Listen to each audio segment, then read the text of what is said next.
Capital gain से related ITR 2 का एक डिटेल वीडियो ऑलरेडी हमने बनाया हुआ है। उसके अलावा अगर आप ट्रेडिंग करते हो शेयर मार्केट में तो ITR 3 का भी डिटेल वीडियो ऑलरेडी हमने बनाया हुआ है, लिंक आपको नीचे डिस्क्रिप्शन में मिल जाएगा। इस वीडियो में हम कैपिटल गेन या लॉस के डिटेल को ITR में कैसे दिखाना है उस वाले पार्ट पर ही फोकस करेंगे। अब कैपिटल गेन आपको शेयर पर हो रहा है, म्यूचुअल फंड पे हो रहा है, लॉस आपको कैसे कैरी फॉरवर्ड करना है, उसके अलावा कैपिटल गेन का पीरियड वाइज डिटेल आपको ITR में कैसे इंटर करना है, इन सब टॉपिक को हम इस वीडियो में डिस्कस कर लेंगे। प्रैक्टिस के लिए अगर आपको ये एक्सेल शीट चाहिए तो आप डाउनलोड कर सकते हो फ्री ऑफ कॉस्ट। वेबसाइट का लिंक आपको नीचे डिस्क्रिप्शन में मिल जाएगा। उसके अलावा शेयर मार्केट में ट्रेडिंग करते हो, कोई नॉर्मल बिजनेस है तो उसका फाइनल अकाउंट मिल जाएगा, कैलकुलेटर मिल जाएगा, बहुत सारे लीगल ड्राफ्ट मिल जाएंगे जो कि बहुत ज्यादा यूजफुल होते हैं, तो चेकआउट कर लीजिएगा। फिलहाल इस वीडियो में आगे बढ़ते हैं और सबसे पहले हम जाएंगे इनकम टैक्स की वेबसाइट पर। हमारे पास डेटा अवेलेबल है, इसको भरना कैसे वो हम देखेंगे। लॉगिन वगैरह सब कुछ हमने कर लिया हुआ, शेड्यूल समरी के पेज पर भी आ गए हैं। शेड्यूल समरी पर आ जाओगे तो आपको नीचे जाना है, यहाँ पर शेड्यूल कैपिटल गेन है, इस पर आपको क्लिक कर देना है। ये शेड्यूल कैपिटल गेन आपको ITR 2 और ITR 3 दोनों में मिल जाएगा, ठीक है। इस पर क्लिक करेंगे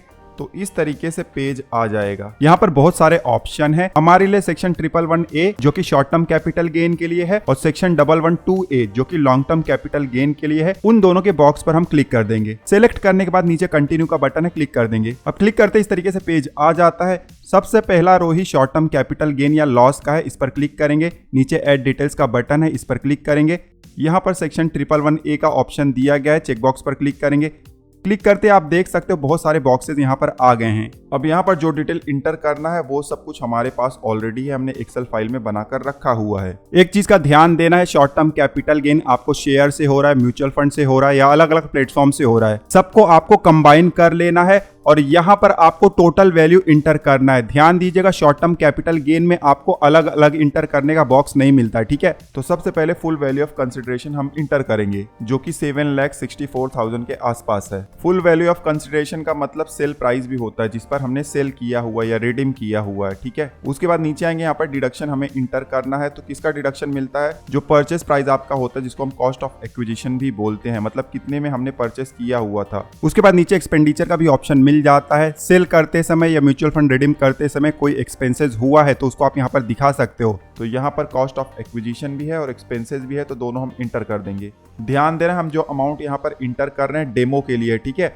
आपको अपने स्टेटमेंट से सही वाला अमाउंट इंटर करना है। डिटेल इंटर करने के बाद नीचे आएंगे तो यहाँ पर गेन या लॉस हमें दिखाई दे जाएगा और एकदम आखिरी में final short term capital gain या लॉस हमें दिखाई दे जाता है। इसके नीचे ही ऐड का बटन है, क्लिक कर देना है और इस तरीके से हमारा short term capital gain add हो गया है। 1 मिनट लगता है, लेकिन ध्यान देना खेल अभी खत्म नहीं हुआ, बहुत सारे और भी एंट्री बचे हुए हैं शॉर्ट टर्म के। फिलहाल उसके नीचे वाला रो जो कि लॉन्ग टर्म कैपिटल गेन का है उस पर क्लिक करेंगे। अब ऐड डिटेल्स का बटन दिखाई दे रहा है, क्लिक कर देंगे। क्लिक करते इस तरीके से पेज आ जाता है। वैसे तो इस पेज पर आप लॉन्ग टर्म कैपिटल गेन का डिटेल इंटर नहीं कर सकते हो, बट अगर कोई डिडक्शन है अंडर सेक्शन 54F तब आप उसको यहाँ पर दिखा सकते हो। तो सवाल आता है लॉन्ग टर्म कैपिटल गेन का डिटेल कहाँ इंटर करें? इसके लिए अलग से एक शेड्यूल ही बनाया गया, मतलब एक सेपरेट पेज है। यहाँ पर लिंक दिया गया है व्यू शेड्यूल 112A, इस पर हमें क्लिक कर देना है। क्लिक करते 112A का पेज आ जाता है। यहाँ पर ऊपर देखिए टेम्पलेट डाउनलोड करने का भी ऑप्शन मिल जाता है और उस टेम्पलेट को भर के आप अपलोड भी कर सकते हो, बट इस वीडियो में हम मैनुअल एंट्री करने वाले, तो नीचे ऐड डिटेल्स का बटन है, इस पर क्लिक करेंगे। अब इस तरीके से पेज आ जाता है। यहाँ पर सबसे पहले आपसे पूछा जाता है कि आपने जो स्टॉक या म्यूचुअल फंड रिडीम किया हुआ या जो बेचा हुआ है वो आपने एक्वायर कब किया था, मतलब परचेस कब किया था।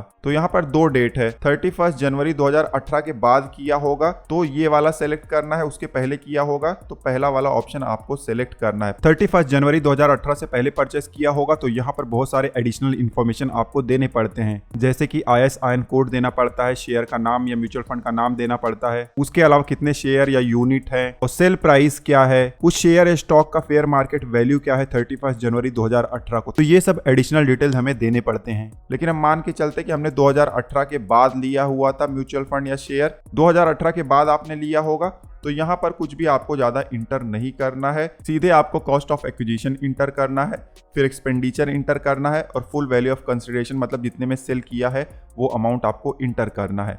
तो 1 बाय 1 हम इंटर कर देते हैं, हमारे पास डिटेल एक्सेल फाइल में है।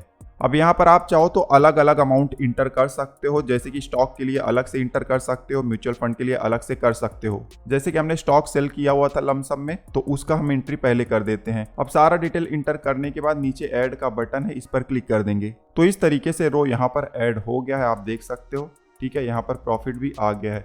उसी तरीके से यहाँ पर ऐड अनादर का बटन है, इस पर क्लिक करके दूसरा कोई ट्रांजैक्शन भी होगा तो उसको भी आप ऐड कर सकते हो। जैसे कि हमारे केस में म्यूचुअल फंड भी रिडीम किया था तो उसका भी हम यहाँ पर एंट्री कर देते हैं। आपने अगर शेयर या म्यूचुअल फंड एक्वायर्ड किया था 31 जनवरी 2018 के बाद, तो आप चाहो तो एक ही रो में ये दोनों को भी आप इंटर कर सकते हो। इसका टोटल करके, कॉस्ट ऑफ एक्विजिशन का टोटल करके, एक्सपेंसेस टोटल करके, फिर कैपिटल गेन तो ऑटोमेटिकली आ जाएगा। आप चाहो तो एक में भी कर सकते हो या चाहो तो अलग अलग कर सकते हो, जैसे कि हम कर रहे हैं। ठीक है, तो सारा डिटेल हमने इंटर कर दिया हुआ है। अब नीचे ऐड का बटन है, क्लिक करेंगे तो यहाँ पर रो दूसरा वाला भी ऐड हो जाएगा। तो हमने यहाँ पर लॉन्ग टर्म कैपिटल गेन का डिटेल इंटर कर दिया हुआ है। अब नीचे कंफर्म का बटन है, इस पर क्लिक कर देंगे।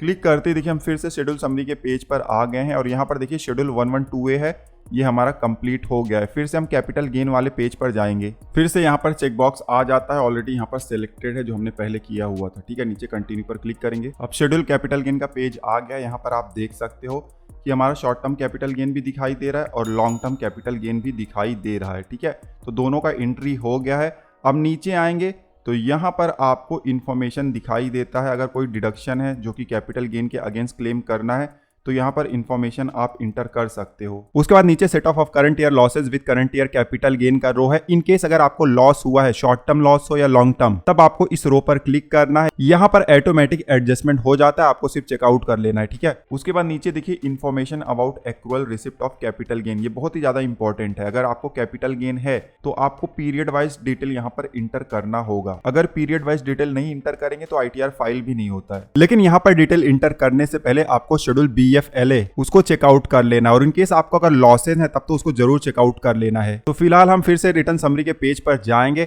हमने यहाँ पर बैक बटन पर क्लिक किया हुआ, लेकिन आप कंफर्म पर भी क्लिक कर सकते हो। ठीक है, फिर से शेड्यूल समरी वाले पेज पर आ गए हैं। अब नीचे आएंगे। अब आगे इस वीडियो में जो प्रोसेस मैं करने वाला हूँ उससे पहले आप अपने सारे इनकम के डिटेल इंटर कर दीजिएगा, भले कैपिटल गेन हो, सैलरी हो, हाउस प्रॉपर्टी हो, बिजनेस हो, सब कुछ इंटर करिएगा। उसके बाद आप लॉस एडजस्टमेंट वाले शेड्यूल में इंटर करिएगा। ठीक है, तो यहाँ पर देखिए शेड्यूल CYLA है, सबसे पहले इस पर क्लिक करेंगे। करंट ईयर का अगर कोई लॉस होगा तो यहाँ पर उसका एडजस्टमेंट दिखाई देगा। हमारे केस में नहीं है तो कोई भी यहाँ पर एडजस्टमेंट नहीं हो रहा है। जो कैपिटल गेन था सेम टू सेम यहाँ पर हमें दिखाई दे जा रहा है, तो इसको हम कंफर्म कर देंगे। फिर से शेड्यूल समरी के पेज पर आ गए हैं। अब देखिए नीचे शेड्यूल BFLA है, इस पर क्लिक करने से पहले अगर मान लीजिए आपको पिछले साल का कोई लॉस है जो कैरी फॉरवर्ड आपने किया हुआ है, तो उसके लिए आप जाइए शेड्यूल CFL में। सबसे पहले शेड्यूल CFL में ही जाइए और यहाँ पर आप देखोगे तो कोई भी लॉस होगा पिछले सालों का कैरी फॉरवर्ड हुआ होगा जिसका बेनिफिट आप ले सकते हो इस साल में, तो आपको दिखाई दे जाएगा। ऑटोमेटिक ये ट्रांसफर हो जाता है। तो हमारे केस में 23-24 का लॉस है। ठीक है, ITR फाइलिंग का डेट यहाँ पर आ रहा है। 10,000 का देखिए शॉर्ट टर्म कैपिटल लॉस है और 4,000 का लॉन्ग टर्म कैपिटल लॉस है। तो इसका बेनिफिट हम इस साल लेने वाले हैं। तो कंप्यूट सेट ऑफ पर क्लिक करेंगे। अब कंप्यूट सेट ऑफ पर हमने क्लिक किया तो शेड्यूल समरी वाले पेज पर आ गए हैं। अब हमें शेड्यूल BFLA पर क्लिक करना है। अब इस तरीके से पेज आ जाता है। जो भी हमारा कैपिटल गेन था इस साल का, पिछले साल के लॉस से एडजस्ट हो गया है, चाहे शॉर्ट टर्म हो चाहे लॉन्ग टर्म हो। एडजस्टमेंट के बाद जो फाइनल अमाउंट बचता है शॉर्ट टर्म का और लॉन्ग टर्म का, इसको आपको नोट डाउन करके रख लेना है, क्योंकि इसी अमाउंट का ब्रेकअप आपको शेड्यूल कैपिटल गेन में इंटर करना होता है पीरियड वाइज। फिलहाल डिटेल चेक करने के बाद नीचे आना है, कंप्यूट सेटअप का बटन है, क्लिक कर देना है। इस तरीके से पॉपअप आ जाएगा, कंटिन्यू पर क्लिक कर देना है। अब शेड्यूल समरी वाले पेज पर हम फिर से आ गए हैं। हम नीचे आएंगे स्क्रॉल करके, यहाँ पर शेड्यूल कैपिटल गेन है, इस पेज पर हम फिर से जाएंगे। फिर से यहाँ पर ऑटोमेटिकली सिलेक्टेड है, नहीं होगा तो सिलेक्ट कर लीजिएगा। ठीक है, उसके बाद नीचे कंटिन्यू पर क्लिक करना है। फिर से शेड्यूल कैपिटल गेन के पेज पर आ गए हैं। यहाँ पर short term capital gain, long term capital gain हमें दिखाई दे रहा है। स्क्रॉल करके नीचे आएंगे, यहाँ पर देखिए information about accrual receipt of capital gain है, इस पर क्लिक कर देंगे और ऐड डिटेल पर क्लिक करेंगे। ऐड डिटेल्स पर क्लिक करते ही इस तरीके से आपको बॉक्स आ जाता है। यहाँ पर आप शॉर्ट टर्म कैपिटल गेन या लॉन्ग टर्म कैपिटल गेन का ब्रेकअप इंटर कर सकते हो। सबसे पहला वाला रो ही short term capital gain on share या म्यूचुअल फंड का है। और उसके बाद थोड़ा सा नीचे आएंगे तो यहाँ पर शेयर मार्केट से related long term capital gain जो कि 10% वाला होता है उसका रो भी है। अब हमारे केस में हमने डिटेल यहाँ पर बना कर रखा हुआ है और ये डिटेल जो है शेड्यूल BFLA के हिसाब से ही है। सारा लॉस और जो प्रीवियस ईयर का लॉस था वो सब एडजस्ट करने के बाद ही यहाँ पर फाइनल अमाउंट आया हुआ है जो कि शेड्यूल BFLA से मैच हो रहा है। ठीक है, और ये अमाउंट अगर पॉजिटिव पॉजिटिव में है मतलब गेन है, तभी आपको यहाँ पर दिखाना है। अगर लॉस आ रहा है आपको इस साल में, नेट अमाउंट की बात कर रहा हूँ, नेट अमाउंट लॉस में आ रहा है, तब आपको यहाँ पर 000 इंटर कर देना है, कुछ भी इंटर नहीं करना है। कुछ पीरियड में देखिए यहाँ पर देखिए ये 2 पीरियड है जहां पर लॉस आ रहा है, तो लॉस आप इंटर नहीं कर सकते हो। अगर मैं सोचूं कि -12,000 इंटर कर दूं तो नहीं कर सकता हूं। पॉजिटिव फिगर ही हम इंटर कर सकते हैं, निगेटिव फिगर इंटर नहीं कर सकते हैं। तो अब आप ये सोचोगे कि फिर इसको एडजस्ट कैसे करना है। देखिए जो पहले 15,000 प्रॉफिट हुआ था, ठीक है, उसमें से 10,000 तो पहले पिछले साल वाला ही माइनस हो गया, तो 5,000 बचा। उसके बाद फिर से 6,000 प्रॉफिट हुआ तो 11,000 हो गया। उसके बाद तीसरे क्वार्टर में लॉस हो गया, तो ये जो 11,000 है वो 12,000 से एडजस्ट हो जाएगा। तो अब फिलहाल 1,000 का लॉस चल रहा है थर्ड क्वार्टर में। उसके बाद फिर से लॉस हो गया 20 का। तो ये 4 पीरियड में तो 0 ही इंटर करना है। भले आपको यहाँ पर प्रॉफिट दिखाई दे रहा है लेकिन इसको एडजस्ट करके करना है, ठीक है। तो ये चारों में आपको 0 इंटर ही करना है। तीसरे पीरियड में देखिए 1,000 का लॉस दिखाई दे रहा था और उसके बाद चौथे पीरियड में 20,000 का, तो -21,000 हो गया, मतलब 21,000 का लॉस था 15 मार्च तक। लेकिन ये 15 दिन में हमें 24,200 का प्रॉफिट हो गया, तो 24,200 में से 21,000 हमने माइनस कर दिया। तो ये जो 3,200 रुपया है ये आखिरी वाले क्वार्टर में आ जाएगा। आई होप कि मैंने आपको ठीक से समझा दिया होगा, बहुत ही आसान है, ठीक है। तो ये 3,200 रुपया हम जल्दी से इंटर कर देते हैं, बाकी सब में 0 आएगा। और जो आखिरी के 15 दिन है इसमें 3,200 हम इंटर कर देते हैं। तो शॉर्ट टर्म कैपिटल गेन हमने इंटर कर दिया। अब लॉन्ग टर्म कैपिटल गेन हम यहाँ पर इंटर करेंगे। कैलकुलेशन कैसे करना है ऑलरेडी मैंने शॉर्ट टर्म का बताया है, सेम इसके ऊपर भी अप्लाई होता है। हमने यहाँ पर टेबल बनाकर रखा हुआ है, जल्दी जल्दी अमाउंट हम इंटर कर देते हैं, ठीक है। तो यहाँ पर डिटेल हमने इंटर कर दिया। डिटेल इंटर करने के बाद नीचे ऐड का बटन है, इस पर आपको क्लिक कर देना है। क्लिक करते ही इस तरीके से डिटेल आपका सेव हो जाएगा। यहाँ पर ऊपर शॉर्ट टर्म कैपिटल गेन का ब्रेकअप दिखाई दे रहा है और नीचे लॉन्ग टर्म कैपिटल गेन का ब्रेकअप दिखाई दे रहा है, ठीक है। सारा डिटेल हमने कैपिटल गेन से रिलेटेड इंटर कर दिया हुआ है। अब नीचे कंफर्म का बटन है, इस पर हमें क्लिक कर देना है। कंफर्म पर क्लिक करते हम फिर से आ जाते हैं शेड्यूल समरी वाले पेज पर। सारा कैपिटल गेन का जो भी शेड्यूल था हमने भर दिया। Schedule capital gain, schedule 112A, उसके अलावा शेड्यूल CYLA, BFLA और शेड्यूल CFL, सब कुछ कंप्लीट हो गया है। 2 सवाल बहुत ज्यादा पूछे जाते हैं कि जो लॉस है कैरी फॉरवर्ड हो रहा है या नहीं हो रहा, वो कैसे पता चलेगा। उसके अलावा 1 लाख का जो हमें छूट मिलता है लॉन्ग टर्म कैपिटल गेन पर, वो कहाँ दिखाना होता है, तो उसका जवाब भी इस वीडियो में दे देता हूँ। रिटर्न समरी के पेज पे आपको स्क्रॉल करके नीचे आना है, यहाँ पर पार्ट बी TI है, इस पर क्लिक करना है। इस पेज पर आपके इनकम का कंप्यूटेशन होता है। ध्यान देना, यहाँ पर मैनुअली आपको कोई भी एंट्री नहीं करना है, सिर्फ चेकआउट करना है। स्क्रॉल करके नीचे आएंगे तो पॉइंट नंबर 16 है, यहाँ पर आपका लॉस जो कैरी फॉरवर्ड होने वाला है उसका अमाउंट दिखाई दे जाता है। तो चेकआउट कर लीजिएगा। उसके बाद नीचे कंफर्म का बटन है, क्लिक कर देना है।